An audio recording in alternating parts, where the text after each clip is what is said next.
Welcome, everybody. So, in honor of Men's Health Month, um, we've collected a number of people from our team to talk through some of the issues that men may be facing with addiction. My name is Matthew Kinoshita. I'm clinical director here at True Behavioral Health. And assembled here are Devin O'Day. If you could maybe raise your hands, we all know who we are. Director of Business Development for our First Responder Wellness Program. Got Michael O'Mahony, our Executive Director. William Walker, Director of Court Services. Colin, Maher, Director of Clinical Outreach. And our fearless leader, Joel Edwards, our CEO. And I will be asking a number of different questions of our team, and hopefully this is all helpful and something that we can all connect with on some different levels. So I wanted to ask, first of all, Colin and maybe Michael, if you could chime in on this question here. At what point did you feel that you probably had a problem with drugs or alcohol, and what was the biggest inhibitor in seeking treatment more immediately?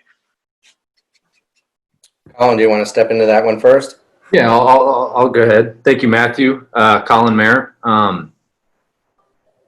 When I first started to realize that I had a problem with drugs and alcohol and was reticent to get help for it, I think some of the biggest factors contributing to that early on was I had a career at that time, a different career than now, that I was afraid in my mind, afraid of losing. I was married at that time, and I thought that getting help or going away would damage my marriage, even though my own choices and drug and alcohol use were doing enough of that on their own.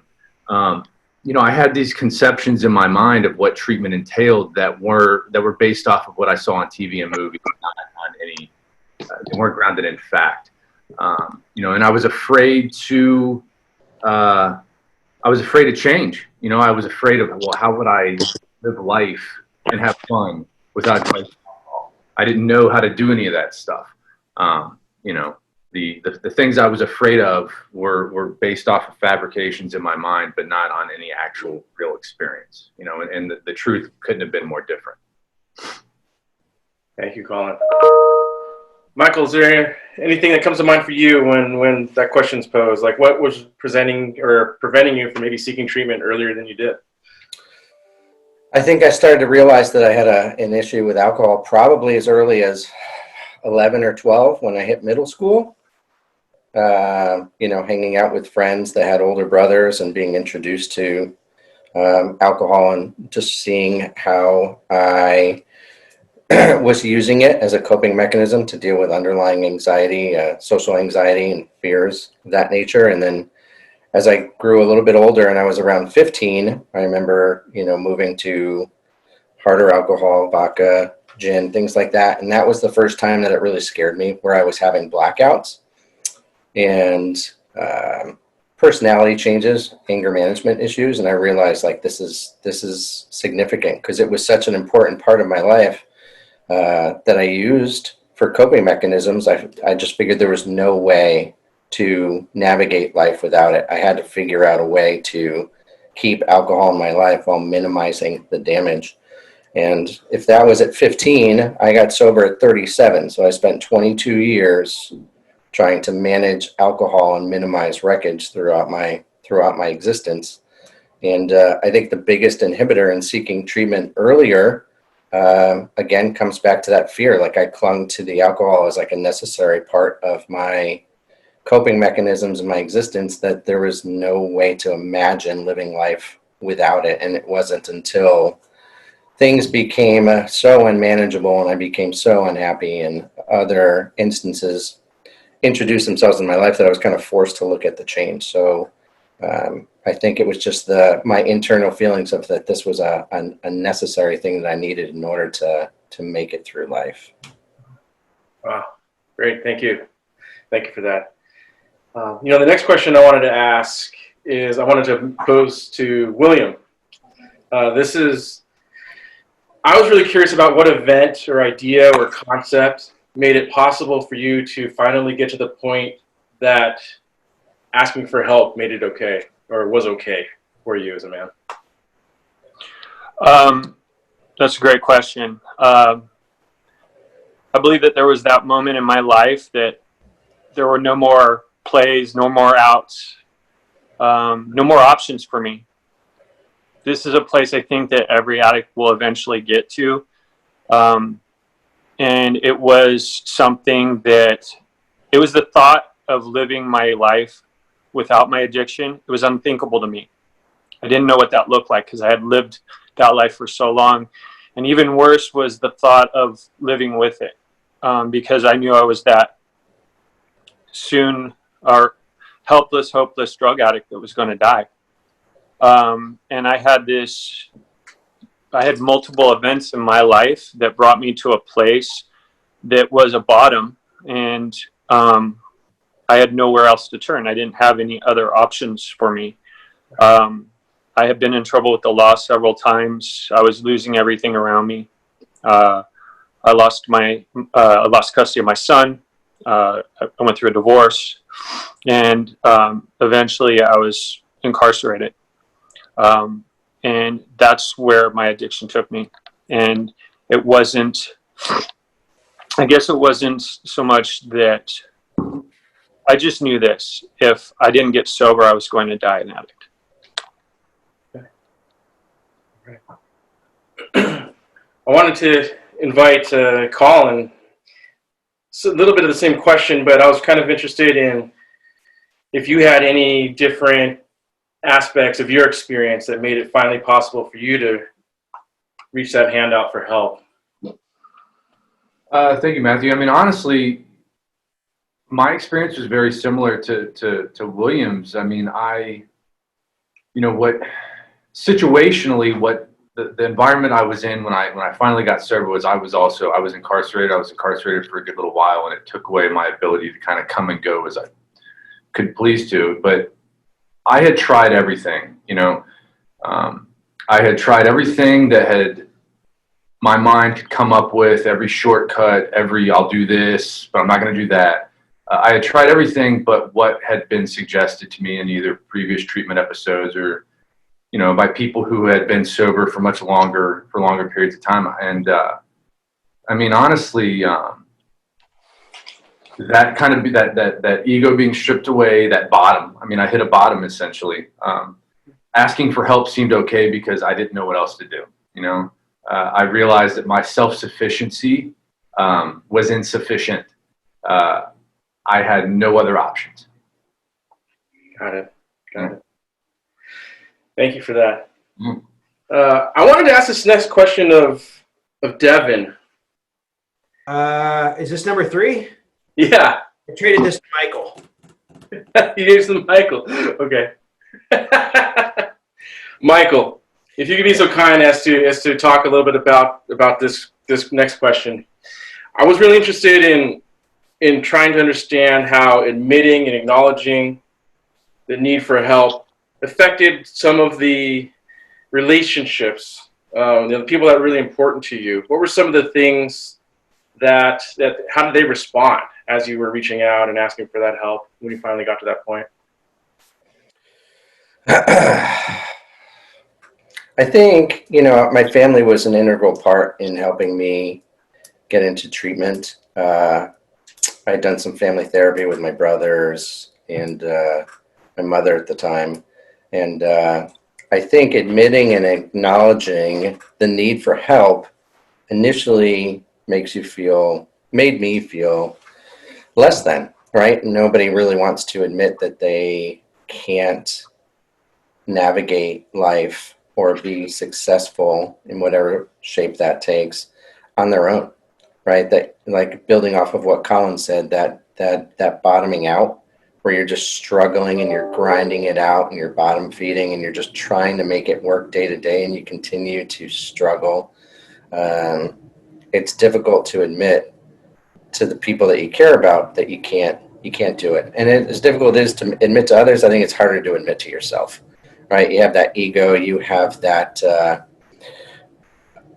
self-confidence that you should be able to navigate this on your own. So to admit that you can't, it's that initial fear or feeling of failure, which I think is difficult. And I think that a lot of times that's intrinsic. That's something that we project onto ourselves, because I don't think that my family, who was supporting me that way, looked at me as a failure, right? They kind of flipped it around and said, you're doing the right thing by asking for help and being open to and accepting help, right? And it takes a lot of courage to kind of walk through those doors and walk into that unknown and accept what that help looks like, right? So initially, I think what our internal feelings and what our internal projections of how it looks are very different from those that are trying to help us.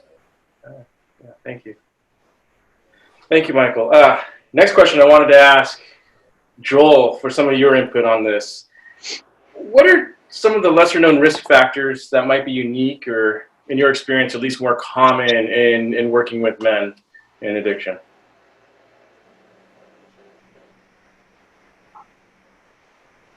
You're muted. Joel, I think we did. Yeah. Hey, Matthew, thank you for that. I appreciate that question. I think for men in general, a lot of those lesser known risk factors have to do with the mental health component of what goes on behind the scenes. I think for a lot of us that get into treatment, and what ultimately gets us into treatment is, we have not taken care of those underlying mental health issues, whether it be depression, anxiety, trauma, that we then use drugs and alcohol to cope with as a way to check out, not feel differently, etc. And so as I think about those risk factors for men in particular, growing up in a culture where men are really encouraged to not share their feelings and to be quiet and suck it up and be a man and everything else that has, over the last 30, 40 years for someone in my age demographic been presented to,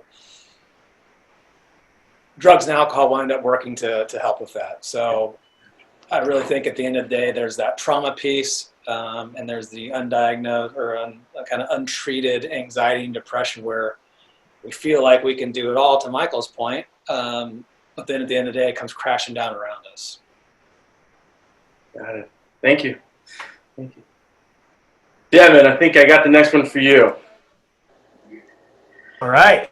All right. So, Devin, if you could talk a little bit about once you're in treatment, did you have any of these breakthrough moments that made you feel like, wow, every other man in the same position needs to know this, they need to understand this, like any of those aha moments while you experienced? First of all, Matthew, thank you for the question. Great question. I appreciate you taking all the time to put that together. So I think that for me, it was important when I first got to treatment because I thought I was so unique and I thought I was so special and I thought my circumstances were so, I was so oppressed. But when I got to treatment, I looked around the room and I heard every other guy there whining about the same stuff. And for me, that was kind of eye-opening because I didn't look at myself. I looked at myself as like a victim, right? When I look around the room, I didn't see a bunch of other victims, right? So that was very eye-opening for me to think, am I one of these whiny guys right now that is acting like the world's against them, And so that was kind of eye-opening for me and made me realize that maybe I need to look inward rather than blame everybody else. And although, those is insightful maybe as that was, that didn't last long, right? It seems like the further away I got from treatment, the more I get back into that victim mentality or that I'm special mentality. But so I think the identification where I'm not unique and maybe I'm full of shit is probably shouldn't have said that, huh? But is important for me. Yeah. Probably leave it at that. I'm kind of interested if anybody else had any other experiences that they would share. I think that many of us have been through a treatment experience. Were there any other really big, important points or aha moments that you had in your experience? I'll jump in on that one if I can, Matthew. Sure. I think for me, one of the biggest aha moments was to kind of piggyback off Devin, this feeling of uniqueness was that what I was doing was really affecting a lot the others around me, specifically my family, and being so caught up in my own stuff and being so self-centered and selfish in what I was doing, looking out for number one, that I totally forgot about mom, dad, sister, brother, spouse, cousins, friends, and all these people that I basically pushed the wayside. So going into treatment and learning more about the impacts of my decisions and my addiction on my family, and going through a family program and really hearing my family have the opportunity for the first time to come forward and tell me how my life and lifestyle was affecting them was extremely eye-opening, and it kind of laid bare where those relationships were. And as uncomfortable as that was in the moment, it also gave us a great foundation to kind of build from. So I really think the family component was my biggest aha moment while in treatment. Wow. Okay. Yeah. Thank you for sharing that. I wanted to move to the next question, and the next question is this: do you feel that addiction and mental health affect maybe men or women differently, or do you think there are some things that you felt in your experience are unique, maybe to the men's experience and dealing with some of these aspects of getting healthy and getting into recovery? I can jump in on that one. As far as differences, I'm not comfortable going one way or the other. I can, from my own personal experience, my insight is that our society treats men and women differently when it comes to substance abuse and mental health and feelings that we have. Kind of talk about what I touched on earlier. At least when I grew up, I'm 41 now, so growing up in the 80s and 90s, it was very much women were encouraged to share their feelings, and women were encouraged to emote and cry. And at least in my family and my neighborhood and things I was involved in, for men, that was definitely not encouraged. It was, and I came from a military family, so it was very much like, you do X, Y, and Z, and you provide for your family, and your feelings are secondary, and how dare you cry, and you don't share emotion. I think over the last several years, we as a society have realized the error of our ways, and boys and teenagers and young adults and men are now being more encouraged to share what's going on. But I think because of that, it has had a very dramatic effect on the men in our society, with not knowing what to do with these emotions that they're having and experiencing, and then oftentimes not being able to identify what those feelings and emotions are, let alone how to deal with and cope. And if you're anything like me, the one thing that does help is drinking alcohol and using drugs. So it'll be interesting to see, he posed this question to us again 10 years from now, how we've kind of evolved. And yeah. Okay, thank you.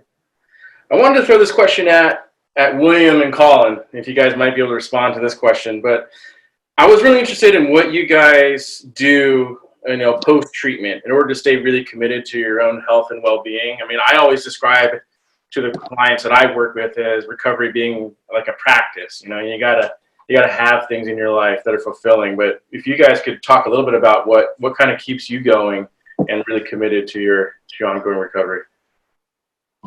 Sure, I'll go first. I'm coming up on 12 years in November of this year, and I can honestly tell you, Matthew, I haven't changed much, but I've incorporated a lot of things. Not only do I practice and work the 12 steps of Alcoholics Anonymous, I work with a sponsor, and I have a fellowship, and I work with other alcoholics, but I go to some of the same meetings. I've also incorporated the gym to help with that mind, body, and soul that I believe is the pillars of any recovery. And I also do therapy weekly. I go to therapy even on good weeks, because I want to continue the process of just bettering myself and having that space to be able to work out the things that are going on inside of me, because I found a long time ago that drugs and alcohol are not my problem, that it's a self problem, that I have a lot going on.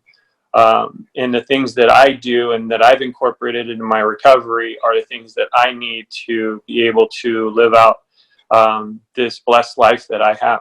So, and that's what I do on a daily, weekly, and monthly basis. Yeah, that's awesome. Yeah. Did you have any thoughts about that, Colin? Or what were the things that things that you do that may be unique to you?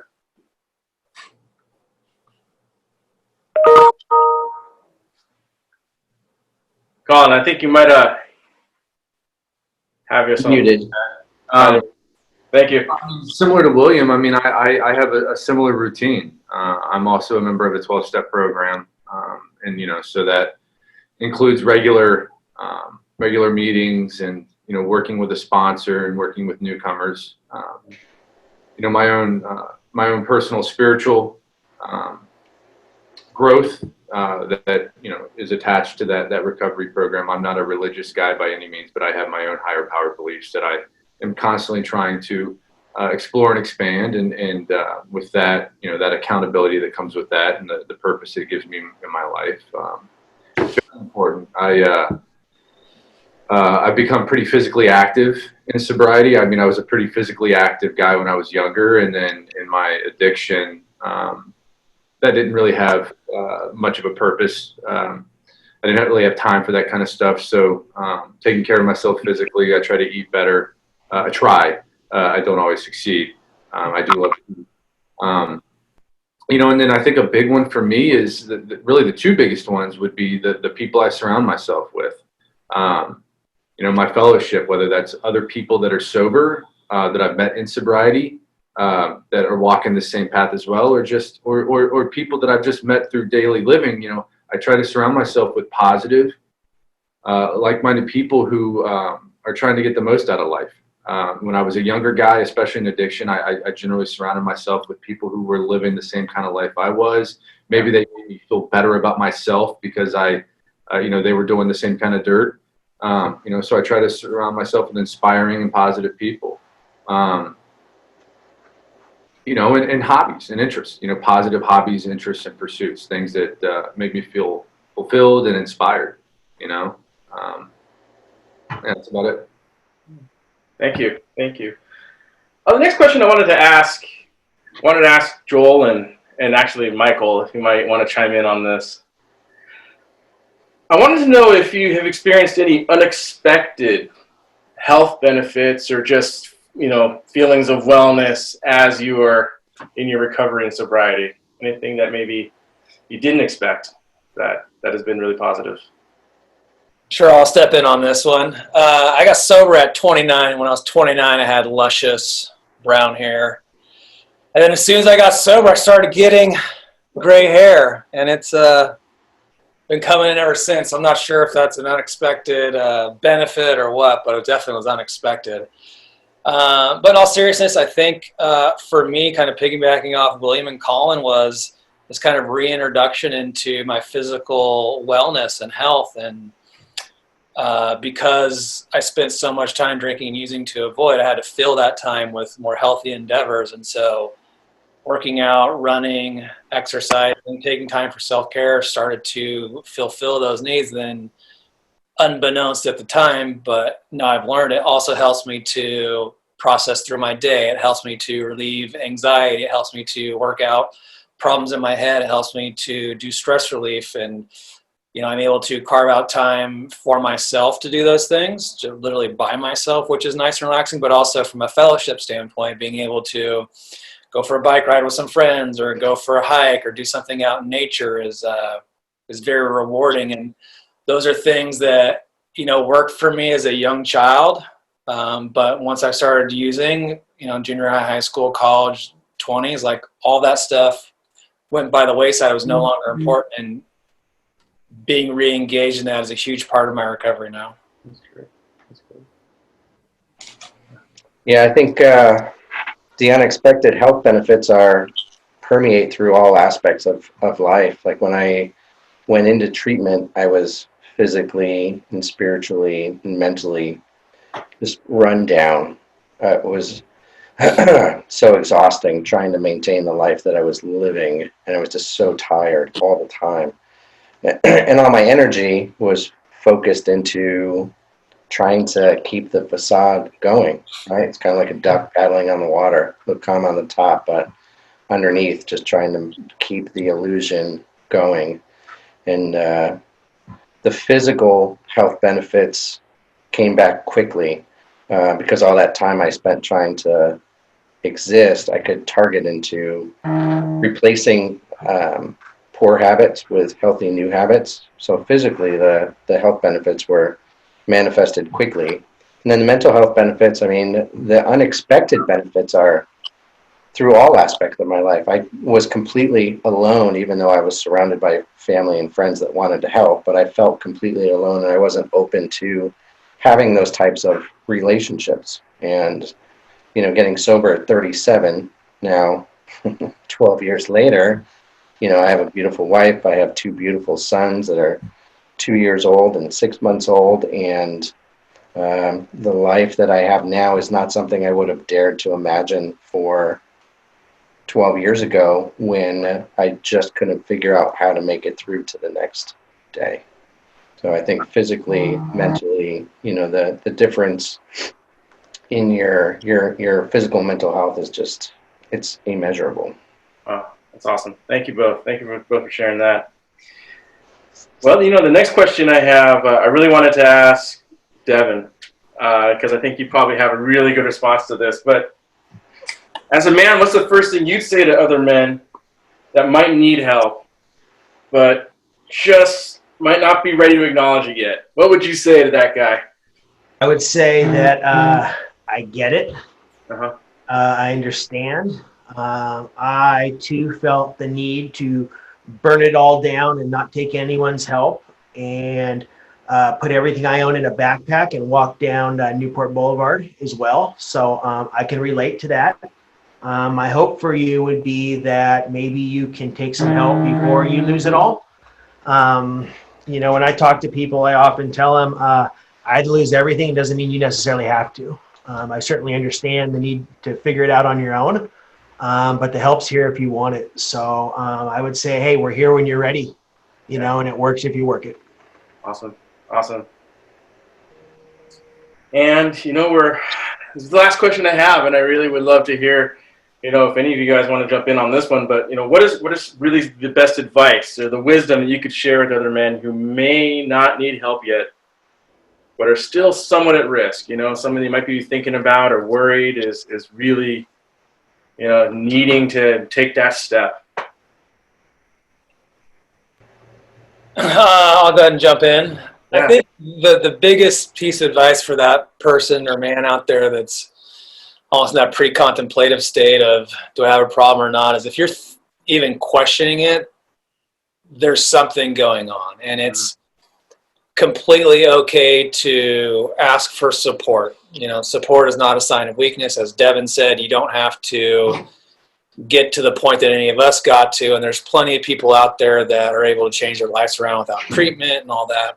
But on the flip side of that, you also can't continue doing what you're doing and expect things to change. Right. So I know for a lot of us it's difficult because we get in this rut and we just continue, but seeking some type of outside support, whether it's a trusted mentor, friend, family member, someone removed from your situation that just can kind of be that listening ear, that goes a long way. So my suggestion or advice, as Matthew said, is, set some boundaries for yourself. If you cross over those boundaries, then it's kind of probably time to take a look at that. But if you can make it work, then I encourage you to do so. Just don't not do anything. Awesome. Yeah, thank you. Yeah. Matthew, I'll say, and I love what Joel just said. I would add to that, just because somebody drinks alcohol or maybe uses drugs recreationally, that obviously doesn't necessarily mean that they're an alcoholic or a drug addict or that they have problems. The problems start when your functioning begins to be impacted. Your ability to function within your life. Mm-hmm. And once that starts, whether it's trouble at work, trouble at home, trouble with friends, once that stuff starts, it's rarely an outlier. It's rarely, everybody has that rough night where they might get into a fight. But if it's becoming a pattern, or people may be starting to notice things or saying stuff to you, it's hard for that stuff to just stop. Right.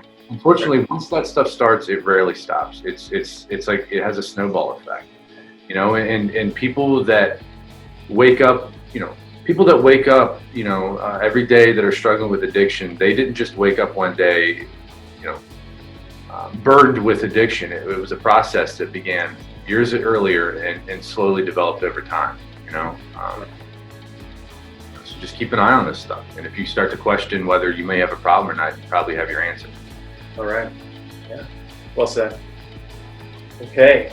Well, I think we're about up against it. I really appreciate your gentlemen's time.